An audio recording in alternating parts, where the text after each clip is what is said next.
গৌরী এলো ধারাবাহিকের পর ফের ছোট পর্দায় কামব্যাক করছেন মোহনা মাইতি। জি বাংলার গৌরী এলো ধারাবাহিকের হাত ধরেই ছোট পর্দায় জনপ্রিয়তা অর্জন করেছে অভিনেত্রী মোহনা মাইতি। ডান্স বাংলা ডান্সের মঞ্চ থেকে সোজা পর্দায় নায়িকা হয়ে উঠেছিলেন। তার প্রথম অভিনীত ধারাবাহিক একসময় টিআরপির তালিকায় 1 থেকে 2 এর ঘরে ঘোরাফেরা করত। তবে এই ধারাবাহিকের পর মোহনাকে আর পর্দায় দেখা যায়নি, কারণ উচ্চ মাধ্যমিক পরীক্ষার জন্য অভিনয় থেকে বিরতি নিয়েছেন। তবে এবার শোনা যাচ্ছে খুব শীঘ্রই আবার পর্দায় ফিরতে পারেন গৌরী। সূত্রের খবর, জি বাংলায় আরও একটি নতুন ধারাবাহিক আসার খবর মিলছে।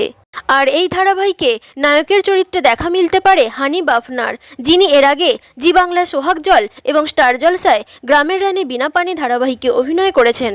এর সাথেই টেলিপাড়ার সূত্রে আরও একটি বড় খবর, হানি বাফনার বিপরীতে নায়িকার চরিত্রে লুক সেট হয়েছে অভিনেত্রী মোহনা মাইতির। অর্থাৎ আবার নতুনভাবে খুব শীঘ্রই আমাদের মধ্যে ফিরতে চলেছেন গৌরী।